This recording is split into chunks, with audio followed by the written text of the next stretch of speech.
Hello! Ang pag-usapan natin ngayon ay patungkol ito kay Secretary Lagdameo and Secretary and General Galvez.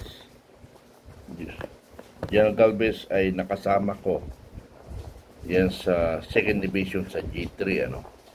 Kaya lang nung bagong pasok ako sa G3, siya ay palabas na rin sa G3 2nd Division.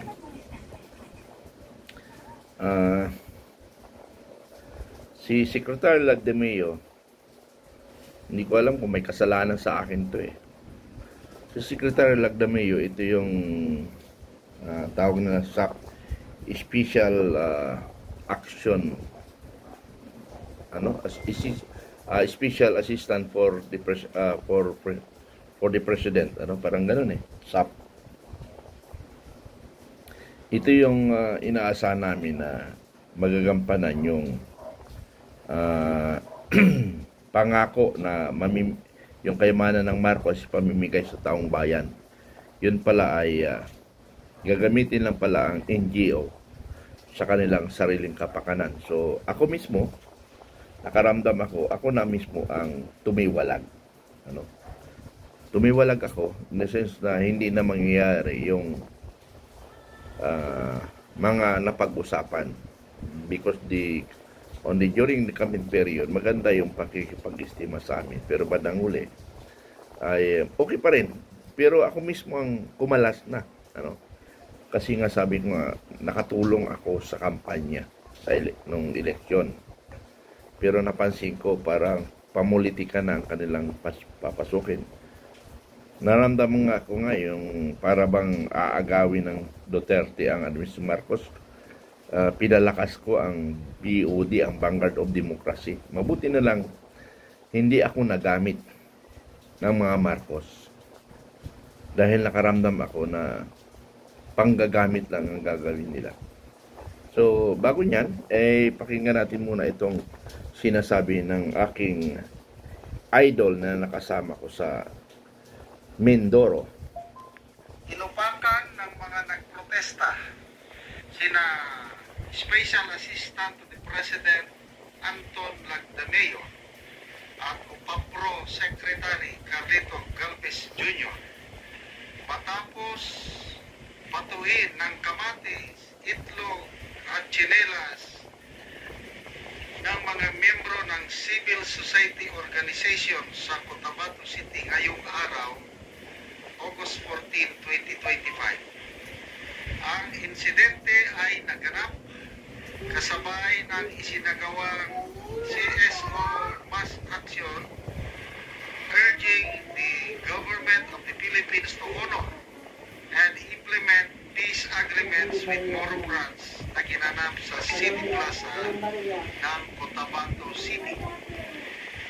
Ipinahayag ng mga civil society organization ang kanilang mariing pagtutol sa umano'y panghihimasok ng mga opisyal ng pambansang pamahalaan sa pamamahala ng Bangsang Moro Autonomous Region in Muslim Mindanao. Ayon sa kanila,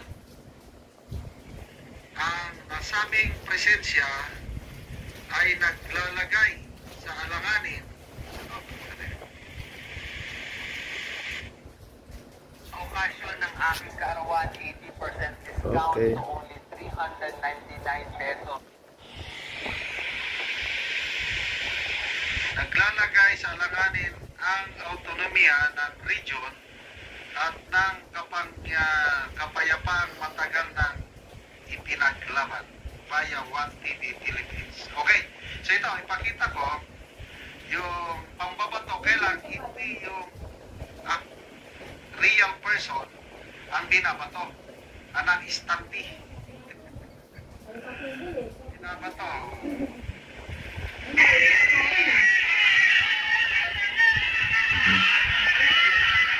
Binabato yun, natumba.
Gagba at Tambaloslos.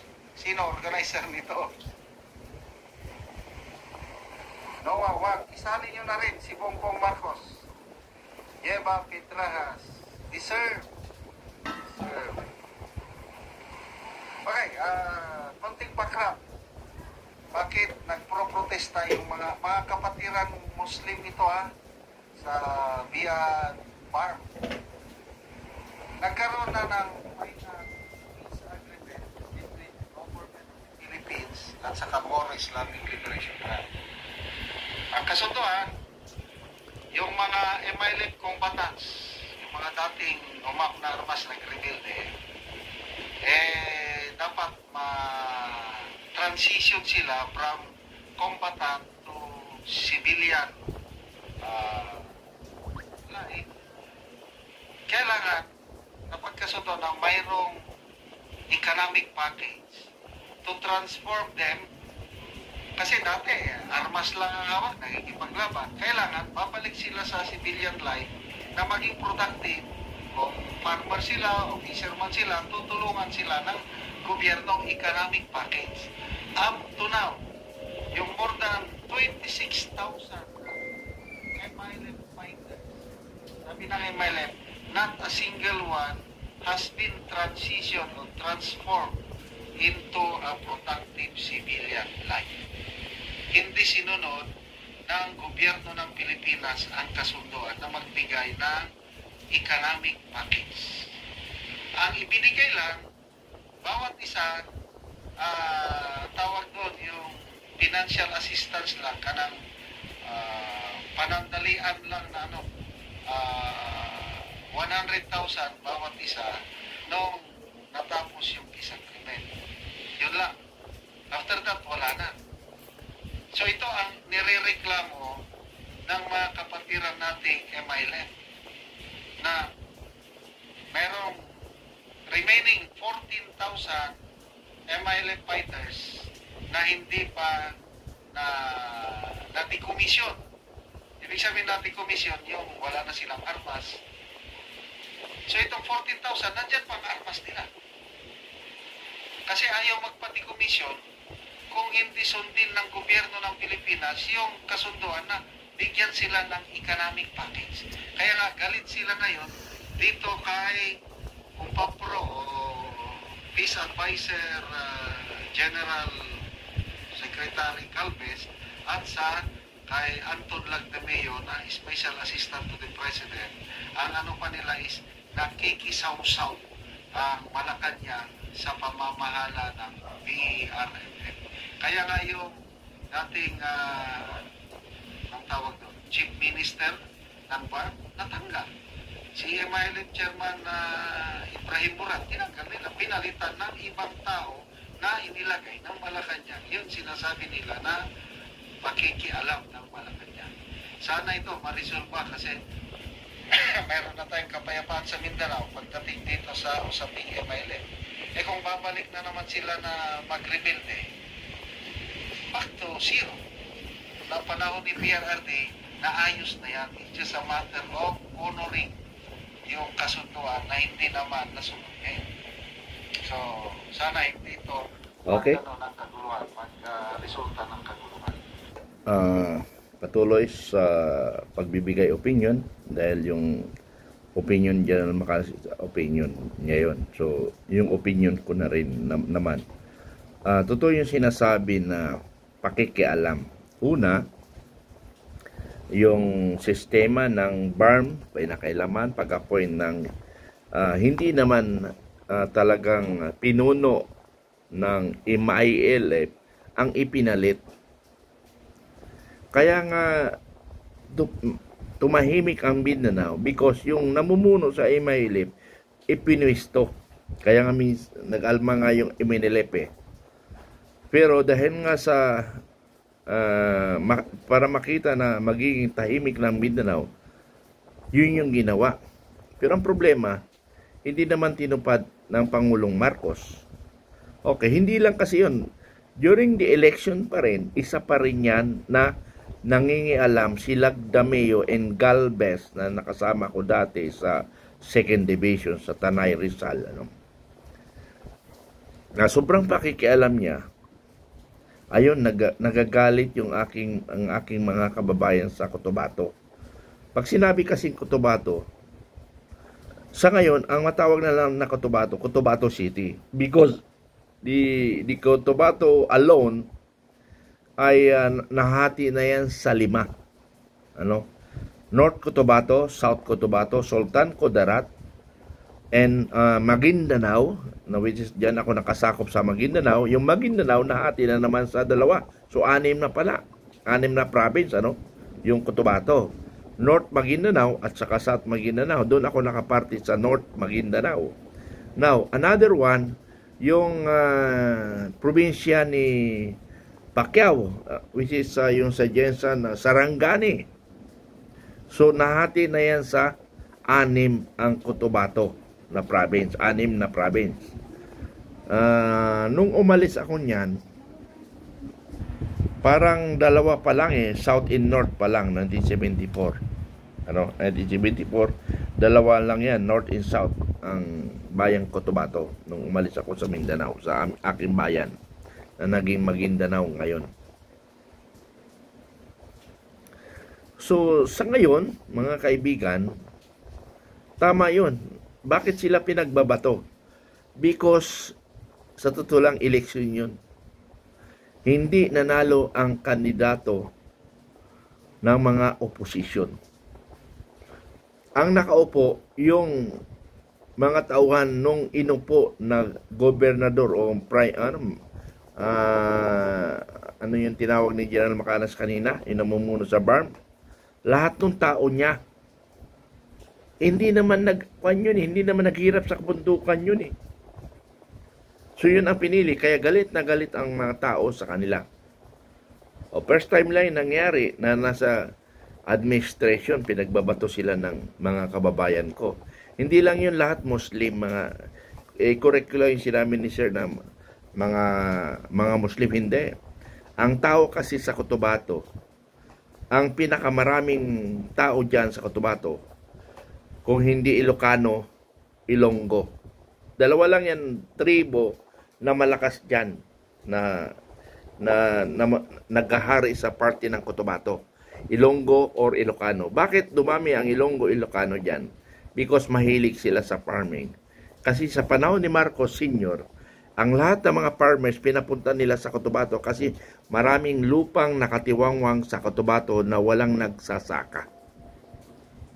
So, pumunta ang mga ka-Ilocanohan doon, pumunta doon ang mga Ilonggo. So, sila yung pinakamarami. Kung population ng pag-uusapan, sila yung pinakamarami. Hindi ko lang malaman kung Ilocano o Ilonggo. Pangalawa ang other tribes, other tribes. Siguro pang 5 lang yung grupo ang Muslim doon. Pang 5 grupo lang siya. Basta ang majority na tao doon ay Ilonggo at saka Ilocano. Then mayroong pangatlo, pangapat, mga pang 5 lang yung Islam doon o yung Muslim. Because Islam, talking of religion, marami na Islam doon. Halos Islam na doon, pati Kristiyano, Islam na rin ng iba. Katulad yung mga pamangkin ko o apo ko, mga Islam, ang mga pamangkin apo ko. Dahil nakapag-asawa sila ng Muslim. So, ganun ang nangyari. Kaya alam ko yun. Totoo yan, galit na galit sila hanggang ngayon. After the election, pinagmumura yan si Lagdameo doon. Pati si General Gabes. Hindi lang kay General Pangangailan, pati pera, namumulsa na rin. Yun sa mga agreement. Anyway, kay Tulfo yun, pero totoo naman yun, may nangyayari yun. Sige, salamat.